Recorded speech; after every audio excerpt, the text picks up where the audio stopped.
possible. Oui, c'est possible. C'est possible d'être délivré. La délivrance est toujours d'actualité. C'est possible. C'est possible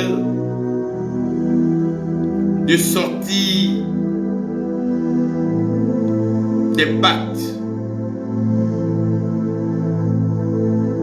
Oui, c'est possible. C'est possible de sortir d'un pacte. C'est possible d'échapper à la mort. Oui, c'est possible d'échapper à la mort. C'est possible d'annuler un pacte. Oui, c'est possible.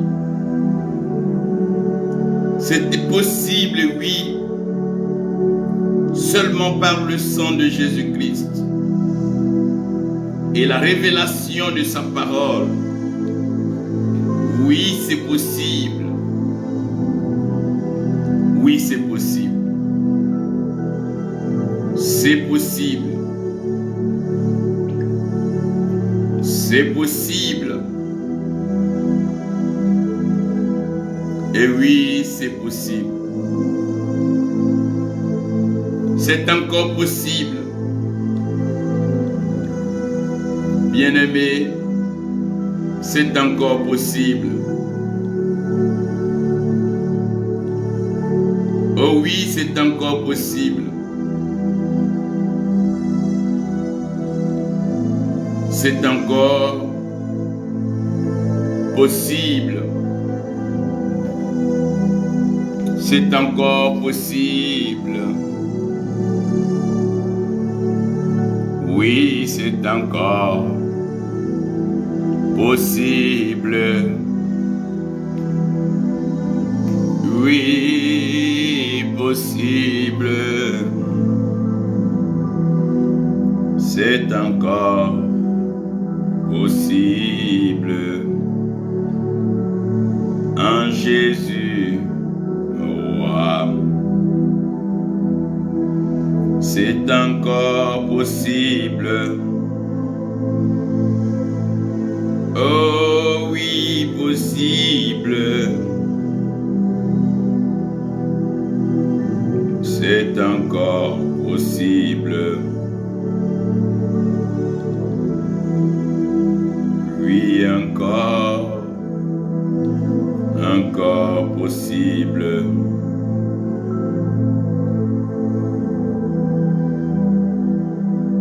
Oh, c'est encore possible. Bien-aimé dans le Seigneur, c'est encore possible.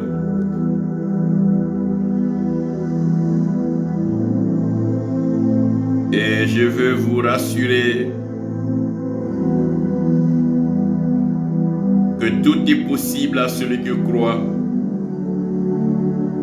et que rien n'est impossible à l'Éternel.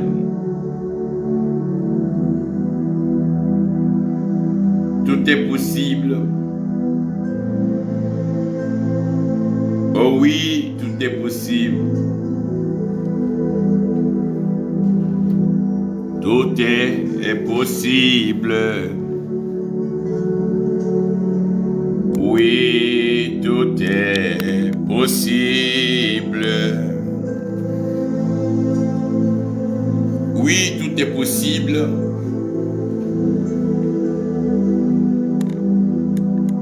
Et c'est encore possible.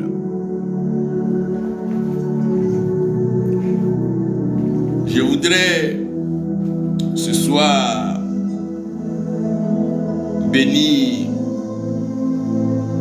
le nom de l'Éternel, notre Dieu, qui nous permet de vivre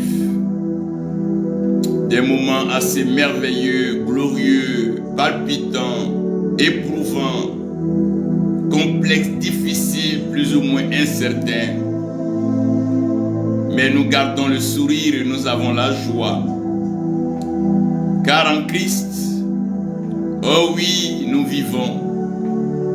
En Jésus-Christ, oui, nous nous mouvons. Et dans le même Seigneur, nous avons notre être. Nous nous définissons en lui et nous nous reconnaissons en lui. Gloire soit rendue à l'agneau de Dieu. Gloire soit rendue à celui qui règne des siècles et des siècles. Gloire soit rendue à Jésus-Christ pour son œuvre et pour les témoignages au travers des nations, dans les peuples, les lieux les plus reculés, comme exposés aux couvertures médias. Il continue d'agir, il continue de travailler, il continue d'opérer des miracles puissants. Il continue de donner l'espoir aux désespérés, de relever l'indigent, enrichir les pauvres, guérir et consoler les cœurs brisés. Il continue d'agir sans relâche, sans faille, car il est sa parole, il est dans sa parole. Il soutient et il défend sa parole. Il démontre sa parole aux yeux des hommes, afin que tous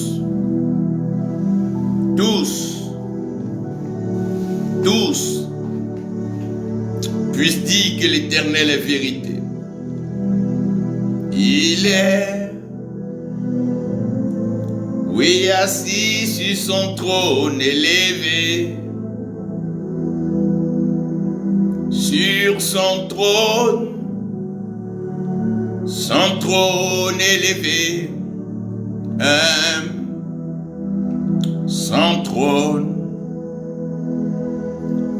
son trône est élevé et il est assis sur son trône. Je voulais, par la grâce de Dieu, au travers de cet enseignement, ce partage, donner donc des invitations à quelques personnes qui se sentiraient personnellement concernées par ces messages, à une possibilité de continuer des échanges encore plus approfondis pour pouvoir vivre pleinement la délivrance. Vous savez, le monde avance et la société se redéfinit, les cadres sont rebattus, les aspirations, les plans, les projets deviennent de plus en plus larges, plus grands. Et il est clair que l'homme cherche perpétuellement un profit, un avantage, un gain. Ce qui n'est pas facile dans un monde, dans une société d'adversité, de concurrence et de haute compétition. Le monde ne fait de cadeaux à personne et personne ne fait de place à son prochain. Chacun se bat et tout le monde se bat. Bec et ongle, car chacun veut arriver à donc disposer sur sa table de quoi nourrir sa famille et se nourrir. Chacun veut avoir un certain rayonnement, une certaine célébrité, une certaine notoriété dans la société, dans le monde. Et ceci passe par des pactes. Ceci passe souvent par des actes. Et parlant des mouvements, des activités, aussi bien des mouvements religieux comme politiques, les grands groupes d'appartenance, les réseaux, vous serez donc convaincus et vous conviendrez avec moi que plusieurs exigent des pactes, plusieurs exigent des engagements, des assurances pour pouvoir marcher dans un monde où la confiance, où l'assurance sont devenues très rares. Ce qui pousse les uns et les autres à engager ceux qui se rapprochent d'eux dans des pactes, des pratiques, des actes, des confessions, des jurons, des sermons. Et vous allez comprendre que le monde étant ainsi défini, plusieurs tragédies, plusieurs malheurs, plusieurs destructions vont alors s'abattre sur l'humanité à cause des actes, des pactes et les pratiques des hommes. Et la question qu'on se pose aujourd'hui, aussi bien dans le monde politique, religieux, administratif, économique, peu importe, est-ce que ceux qui ont contracté des alliances, ceux qui ont signé des pactes, ou ceux qui sont allés loin dans des actes, peuvent encore sortir, non seulement sortir, mais vivre encore? Et nous constatons que pour la plupart du temps, ceux qui sortent de certains clubs privés ne vivent plus longtemps. Soit parce que, ayant trahi un pacte ou un serment, la conscience devient lourde et la vie devient difficile.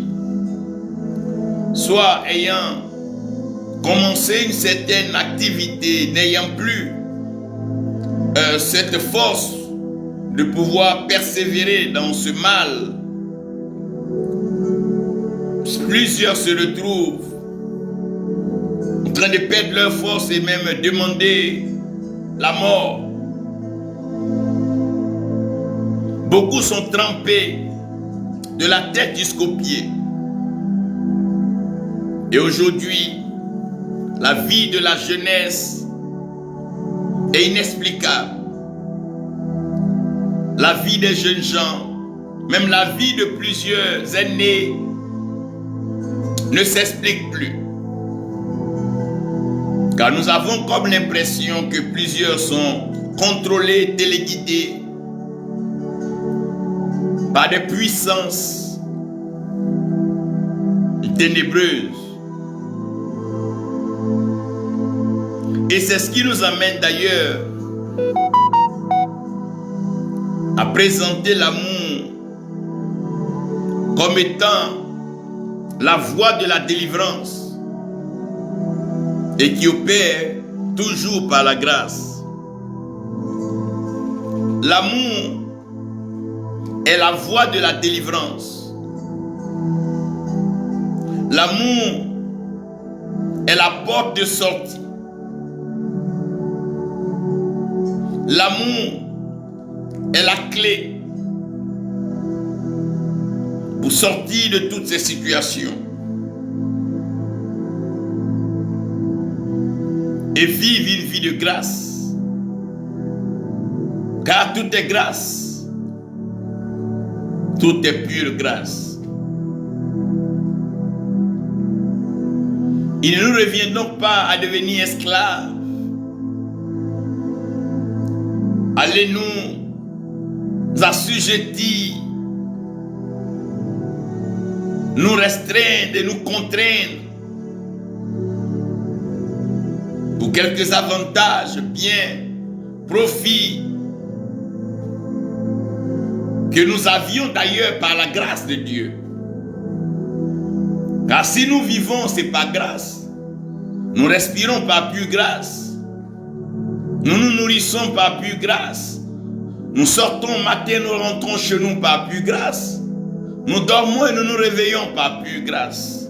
Et c'est la grâce de Dieu. Voici ce que nous ne devons pas négliger, mépriser ou banaliser, sinon prendre pour acquis. Notre reconnaissance à l'Éternel doit être manifestée à tout moment. J'ai ici une portion des Écritures que je souhaitais partager avec vous avant de vous parler. Nous nous retrouvons donc dans le livre d'Ésaïe. Et nous sommes à Ésaïe 49. Ésaïe 49, le verset 25 nous dira: car ainsi dit l'Éternel. Même le captif de l'homme fort lui sera enlevé. Même le captif de l'homme fort lui sera enlevé. Et ce qui a été pris par l'homme puissant sera délivré. Et moi, je contesterai avec celui qui conteste avec toi. Et je sauverai tes fils. Je te donnerai à ceux qui t'oppriment leur propre chair à manger, et ils s'enivreront de leur sang, comme avec du mou. Et toute chair saura que je suis l'Éternel, ton sauveur, ton rédempteur, le puissant de Jacob. Parole de l'Éternel. Père céleste, tu as l'autorité spirituelle suprême. Tu règnes dans les cieux et sur la terre, tu accomplis tes œuvres. Viens, oui, par ta parole. Ouvre nos yeux. Fais tomber les écailles pendant que tu accomplis tes œuvres sur la terre. Ouvre nos oreilles. Donne-nous l'entendement spirituel et la compréhension des choses. Nos cœurs, que nous maintenons ouverts pour te recevoir. Nous prions que tu le disposes et que tu l'inclines afin de recevoir la portion, la vérité et de l'appliquer pour un changement, une transformation. Merci Père, au nom de Jésus-Christ. Amen.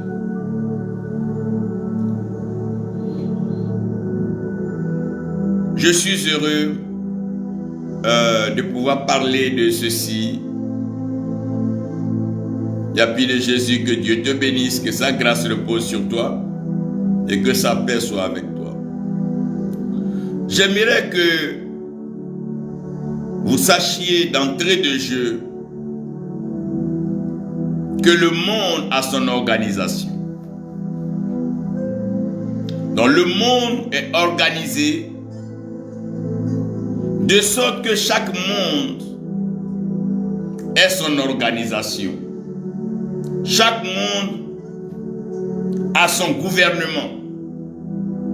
Chaque monde a ses opérations. Chaque monde a ses œuvres. Et chaque monde a ses principes. Il est important pour moi de vous dire ça, pour ne pas que vous croyiez que la neutralité existe dans ce monde.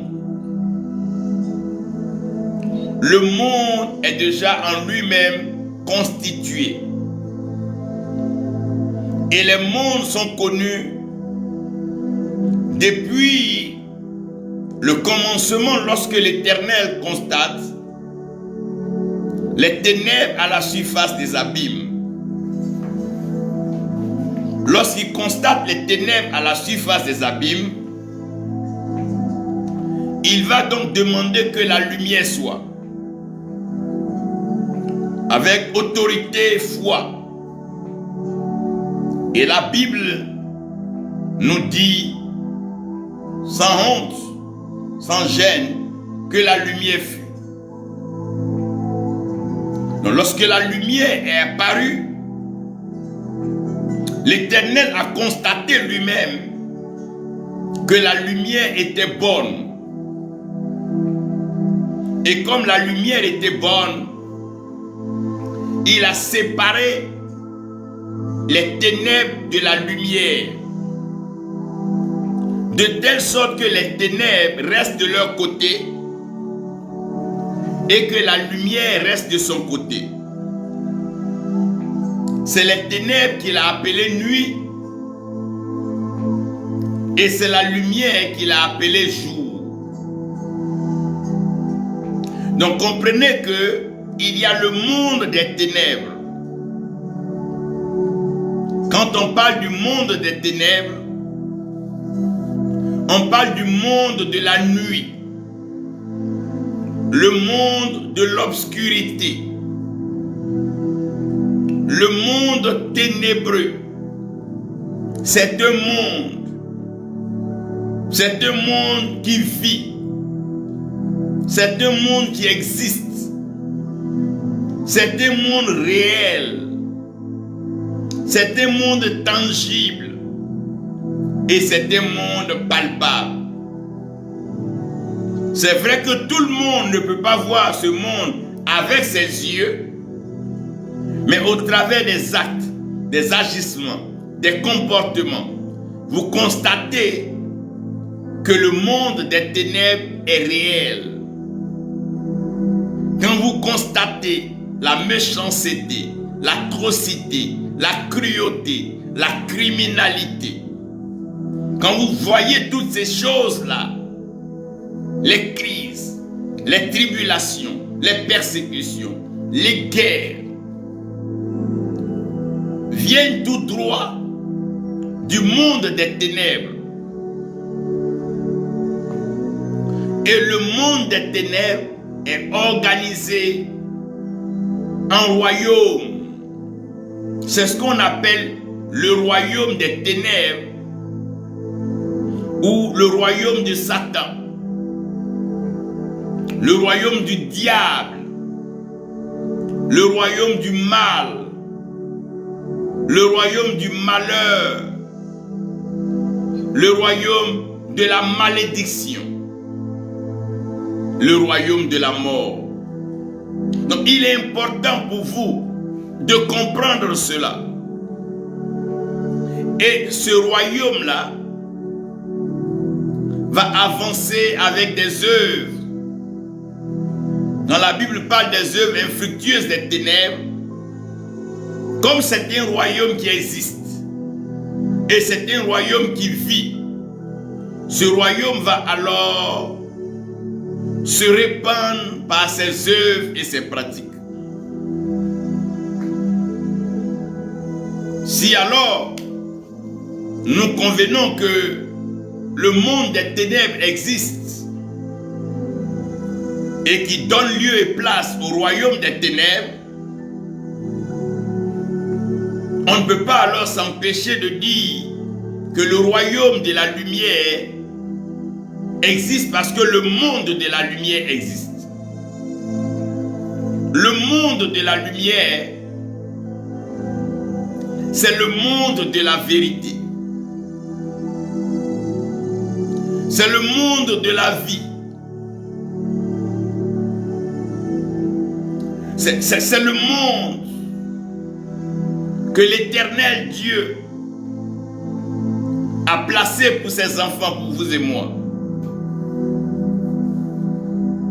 Lorsque Jean parle dans le commencement qui était la parole, il dira donc que la parole a été faite chair, elle a habité parmi nous. Et cette parole était la vie, cette vie était la lumière des hommes. C'est le monde de la lumière, ce monde lumineux, ce monde éclairé.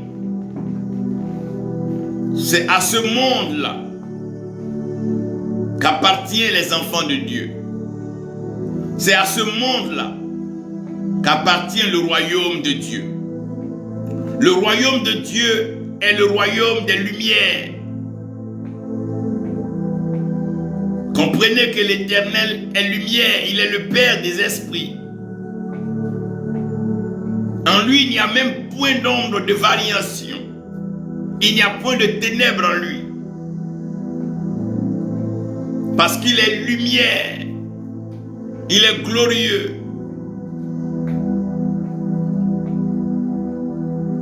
Donc vous comprenez ici qu'il y a donc deux mondes avec deux organisations différentes.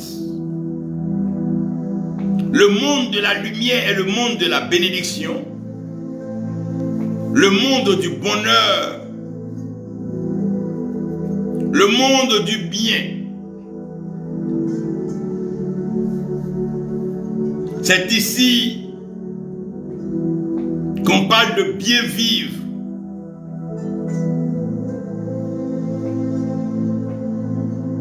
Et les deux mondes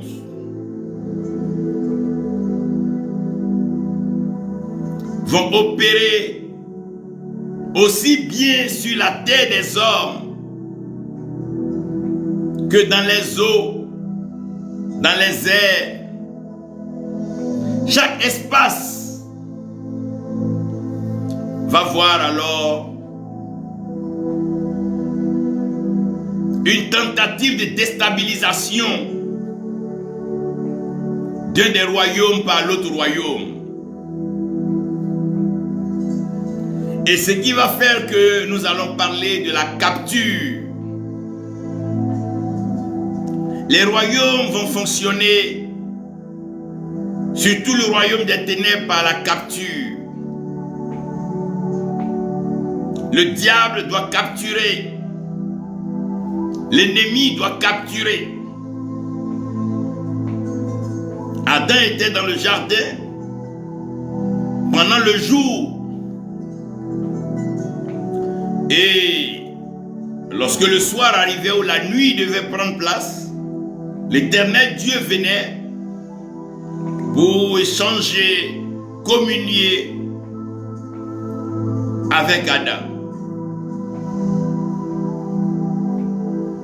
Et c'est ici important pour nous tous de comprendre pourquoi. Ici, vous devez comprendre que dans la capture, quand on parle de capture, c'est capturer quelqu'un, attraper quelqu'un, maintenir quelqu'un dans une position. Il y a ce qu'on appelle la capture volontaire. Qu'est-ce que c'est que la capture volontaire? La capture volontaire, c'est lorsque l'ennemi a mis donc son appât, son piège.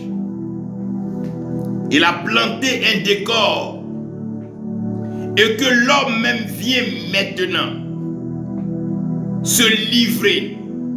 L'homme vient donc adhérer. L'homme vient se soumettre. L'homme vient donc se joindre au mal. Ici, nous parlons de capture volontaire. Ça veut dire qu'ici, cette personne donne sa parole. Elle donne son consentement. Elle y adhère volontairement. C'est le cas des loisirs. L'ennemi utilise les loisirs. Il utilise les plaisirs de ce monde pour pouvoir capturer plusieurs. Plusieurs sont capturés par des plaisirs. Le diable sait que chaque plaisir a des implications, a des conséquences.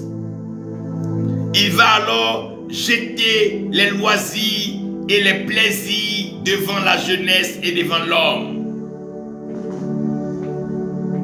Il va alors proposer ces fameux produits à l'homme. Les consommations d'alcool, les consommations de drogue, les plaisirs avec les femmes, les loisirs. Et au fil du temps, l'homme va commencer à capituler. Comme pour dire, devant le plaisir, devant les loisirs, devant certains désirs, l'homme ne se contrôle plus. L'homme perd la maîtrise de soi et l'homme se fait prisonnier. L'homme devient prisonnier de ses loisirs. L'homme devient prisonnier de ses plaisirs. Et l'homme devient prisonnier de ses désirs. Mais maintenant, l'ennemi sait que si on s'arrête seulement aux loisirs, aux plaisirs et aux désirs de ce monde, on ne serait pas enmité avec Dieu. Donc il va falloir corser la chose.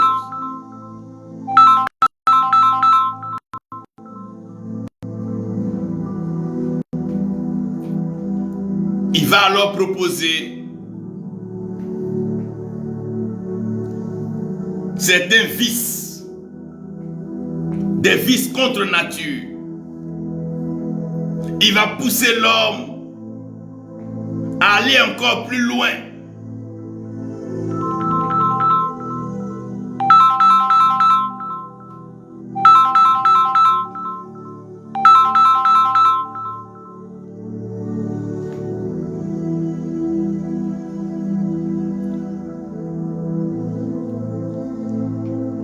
Il va pousser l'homme à aller encore plus loin dans ses désirs et par les vices contre nature. Et dans ces vices contre nature là, il va pousser l'homme à s'engager dans des pratiques qui déshonorent et qui sont contre les principes de l'Éternel.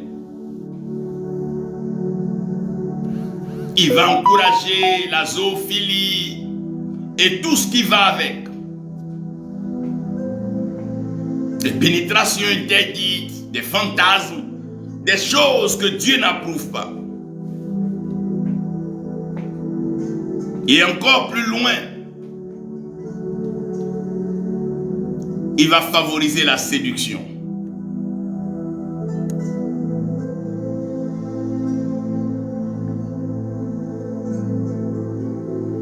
Il va favoriser la séduction.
Et donc comprenez que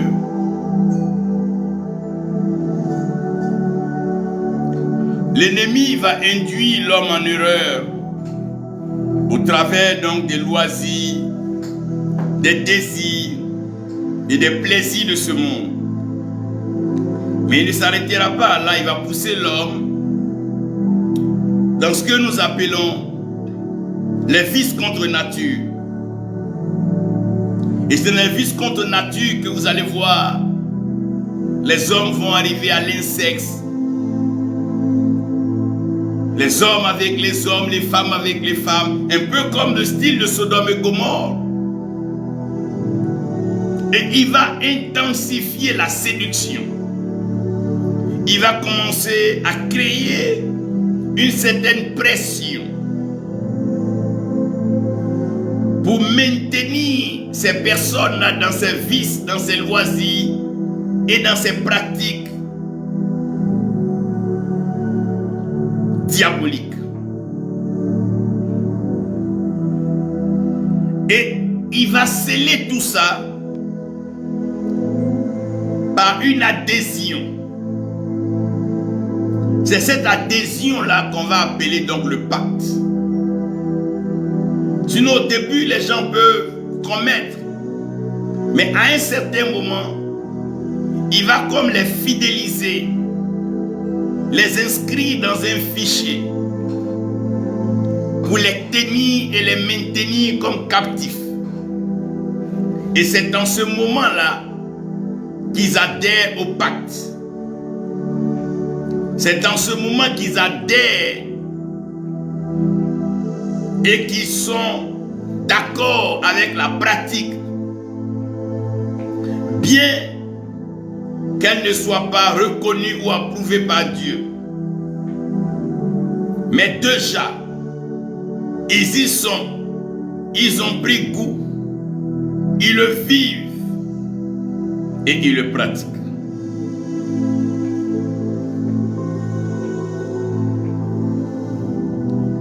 Et qu'est-ce que le diable va faire au travers de ces pactes? Il va donner donc des avantages temporaires, éphémères, un peu comme des packages d'accompagnement,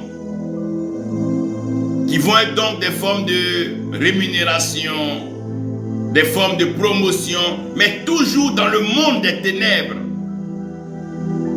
Donc tout ceci se fait dans le monde des ténèbres et plusieurs sont capturés chaque jour. Des gens qui prennent goût à des lieux comme des clubs de nuit, des fumoirs, des jeux de hasard, des espaces, des rites et des rituels. Et voyez, des personnes sont capturées. Elles n'ont plus leur vie. Elles n'ont plus leur indépendance. Elles ont perdu leur identité. Certaines sont ivres dans l'alcool. D'autres sont carrément décalées dans la drogue.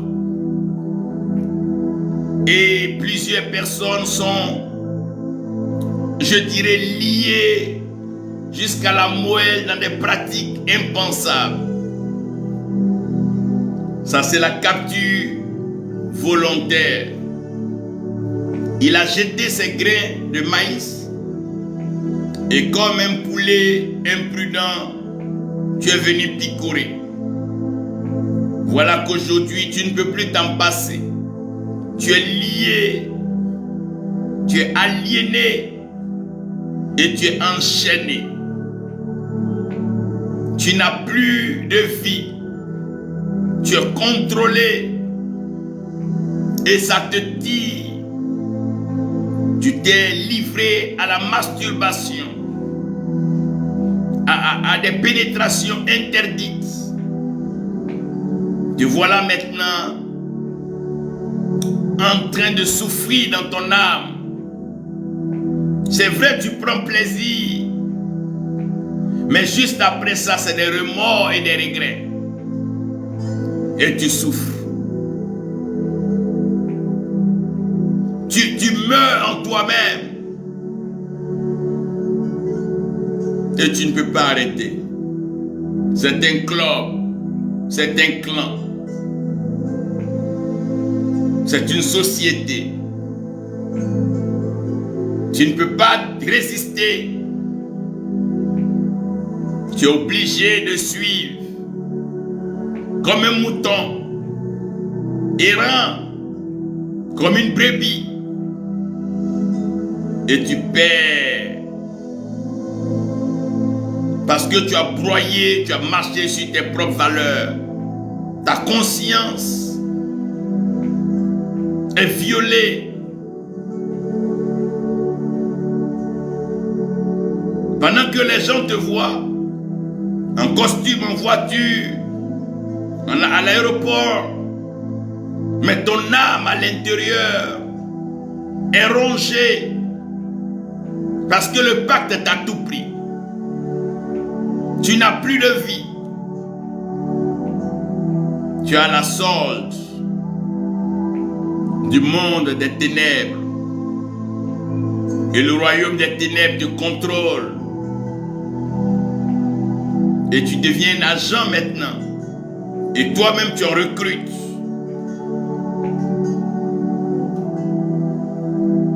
Quelque part, il y a la capture involontaire. Loin de ceux qui adhèrent et qui acceptent pas les loisirs, les plaisirs. Il y a ceux-là qui n'acceptent pas, qui ne croient pas, qui ne sont pas dedans, mais qui finissent par être capturés. C'est ici qu'on parle de la chasse nocturne. La chasse nocturne, c'est le plan et l'œuvre de la sorcellerie, des démons. C'est une œuvre assez étrange qui opère par le doute, par la peur. Et plus tu as peur, tu cherches une protection. Comme tu as peur, c'est une chasse nocturne. Tu sais que quelque chose te poursuit, mais tu ne vois pas la chose. C'est une chasse nocturne. Ce sont des esprits méchants qui veulent t'assujettir, ils veulent te contrôler, ils veulent te museler. Ils en veulent à ta vie, à ta destinée, à ta percée. La chasse nocturne. Et ils envoient des mauvaises pensées, des rêves, des cauchemars. Et tu dors la nuit, tu vois des cercueils, tu vois la mort, tu vois la pourriture, la putréfaction. C'est la chasse nocturne. Ils te font sortir de ta zone de confiance, ta zone de confort, pour te mettre dans une position incertaine, où tu es troublé. Ils t'engagent une guerre sérieuse, une guerre farouche, une guerre contre ton âme, une guerre contre ton âme. Tu n'as plus la paix, tu n'arrives pas à dormir. Ils engagent une guerre forte. Par tous les moyens, ils t'oppressent. Par la famille, par les enfants, par ton épouse, par tes collaborateurs, par tes patrons, un peu partout. Ils mettent une pression autour de toi. Une pression que tu ne peux pas tenir, résister et soutenir. Et tu craques à petit feu. Il te pousse à des sacrifices. Il va te pousser à des sacrifices. Des rites et des rituels. Ça va commencer à t'introduire dans le monde du sang.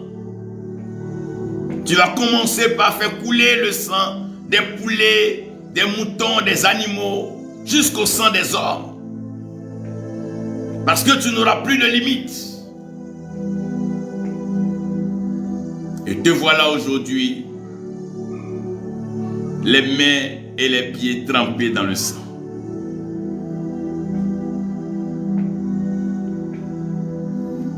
Il procède aussi par la ruse, en te présentant des opportunités, en te faisant croire que ça c'est bien pour toi, ça c'est mieux pour toi. Si tu n'as pas ça, on ne va pas te respecter. Si tu n'as pas ceci, personne ne va t'acclamer. Mais il est en train de t'enfoncer. Présente une face à Adam et Ève dans le jardin. Oh non, vos yeux vont s'ouvrir. Vous allez être comme Dieu. Mais qu'il soit comme Dieu ou pas, lui, il a quoi à voir dedans? La ruse. La ruse. Et de ruse en ruse, le monde des ténèbres gagne du terrain. Des gens qui étaient, ma foi, normaux, honnêtes, sincères dans leur vie, se retrouvent plus ou moins captifs. Ils sont piégés et ils sont capturés. Un filet a été lancé et les oiseaux ont été capturés. Les voilà affaiblis par tous les efforts sans pouvoir s'envoler ni décoller. L'ennemi est arrivé par tous les moyens. Et aujourd'hui, la capture est claire. Les uns et les autres sont capturés. Les hommes et les femmes sont capturés. Les jeunes gens sont capturés. Parce que le monde des ténèbres est un monde méchant, un monde ingrat, un monde égoïste, un monde qui ne fait pas de cadeaux.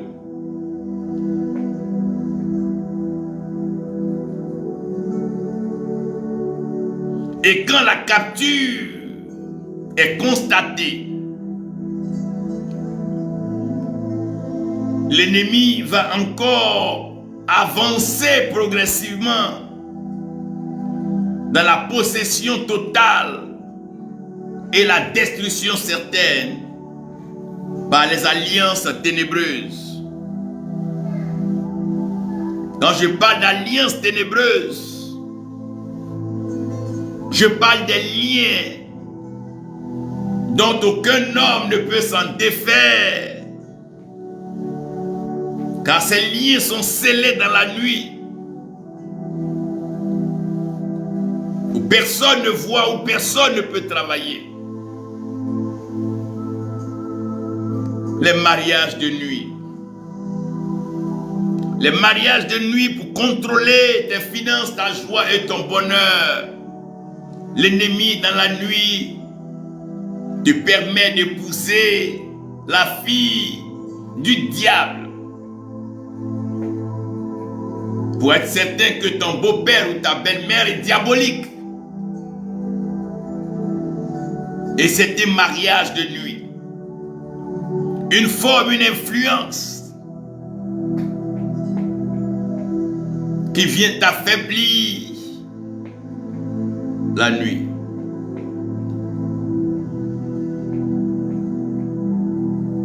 Les pactes de sang.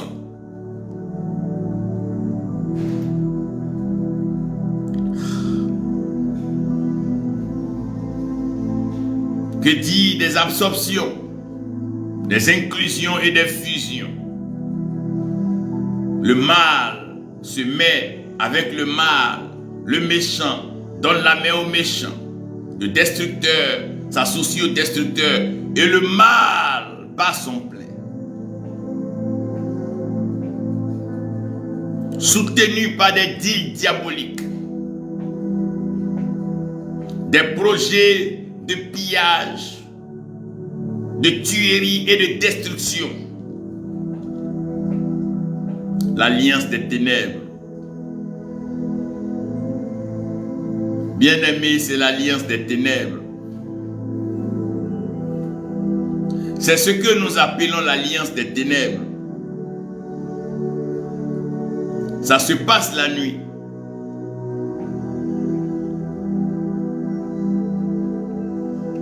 Et plusieurs aujourd'hui sont capturés, sont dans des prisons sataniques. Rien ne marche dans leur vie. Du moins, ils ne connaissent ni la joie, même pas la paix. Ils n'ont pas de tranquillité. Leurs vies sont ruinées, gâchées, gâtées.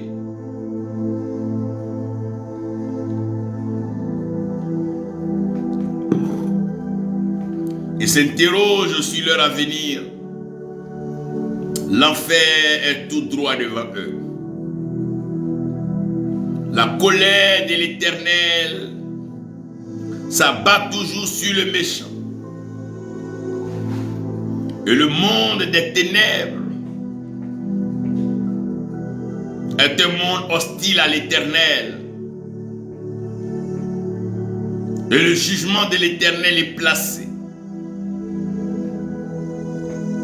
La fin du méchant, c'est très bientôt.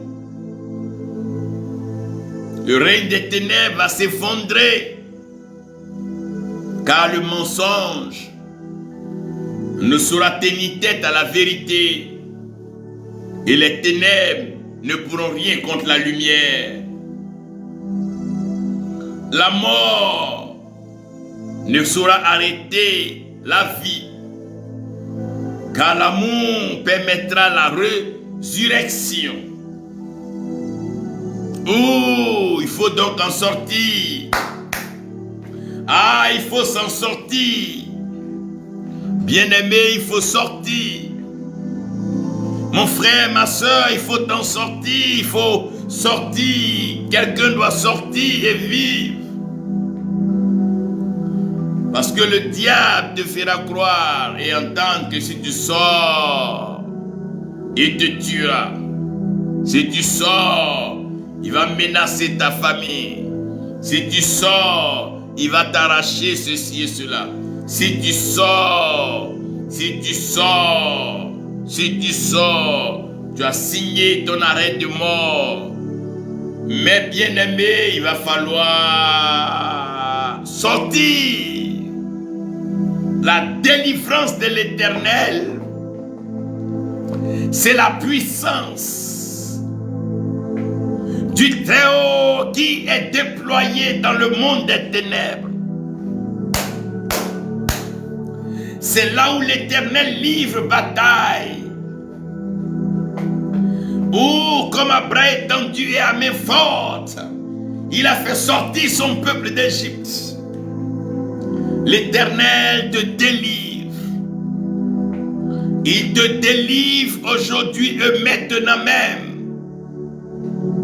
Tu es au son de ma voix. L'Éternel te délivre. Il te sort de la captivité. Il te sort de la prison. Il te sort des vices. Il te sort des pratiques. Il te sort des pactes. Il te sort des alliances ténébreuses. Il détruit les mariages de nuit. Il détruit les certificats d'engagement nocturne. Il est Dieu. Il est Dieu. Il est Dieu. Il est Dieu. Oui, il est Dieu. Oh, il est Dieu. Oh, il est Dieu. Ratada. Il est Dieu et il opère la délivrance. Oh, il te sort de là. Il te sort de là. Il te sort de là. Il te sort de là. Oh, ratabadadada, rataka. Il te sort de là. Narabadasade. Il te sort de cette situation.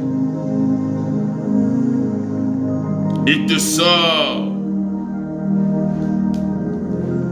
Il te sort de la captivité. Il te sort de cette malédiction. Il te sort de cette prison. Il te sort de là. Sors. Sors. Ne reste pas, sors. Ou sors et va vivre. Oui, c'est pour toi. C'est pour toi qu'il est venu à la croix. Il est venu te sauver. La délivrance de l'Éternel, le sang de Jésus-Christ.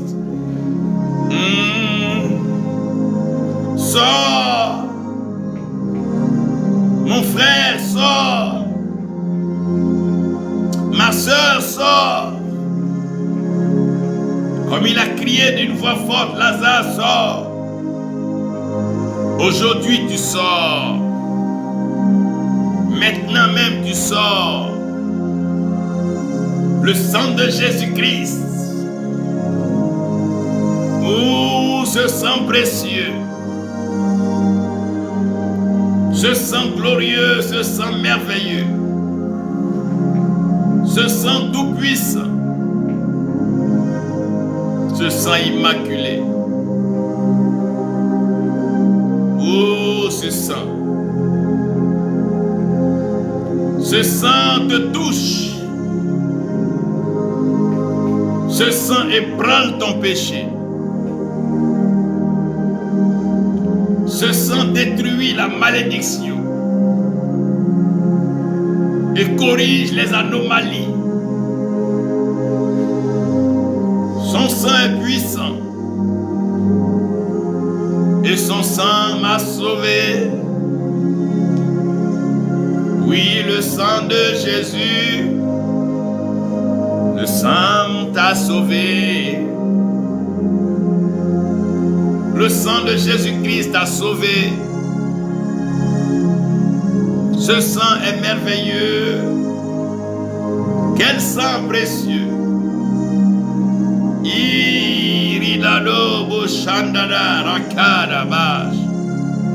Il te sauve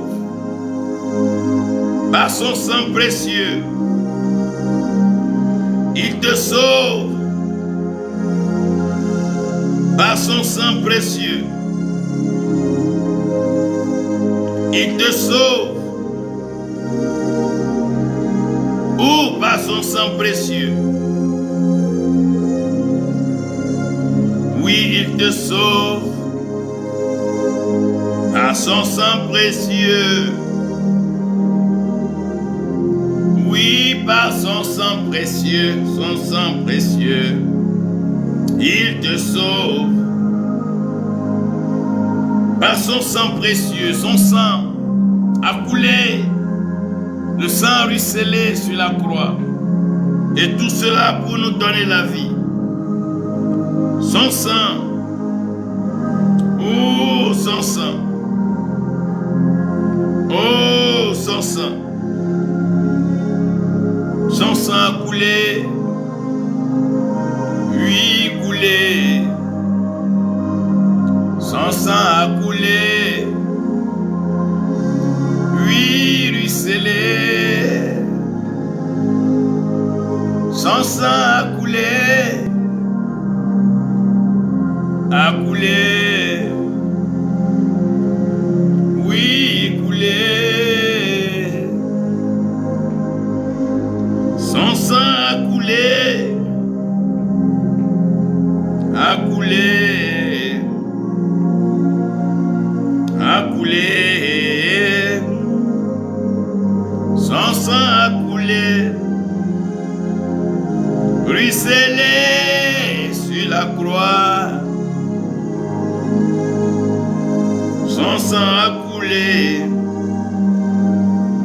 oh ruisselé sur la croix. Son sang a coulé et son sang a ruisselé. Oh, a coulé.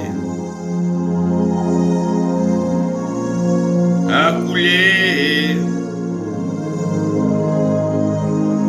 Oui, a coulé.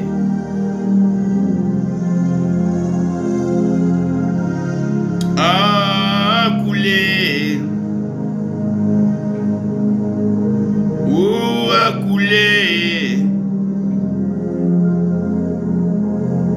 a coulé, oh par son sang précieux, il opère la délivrance.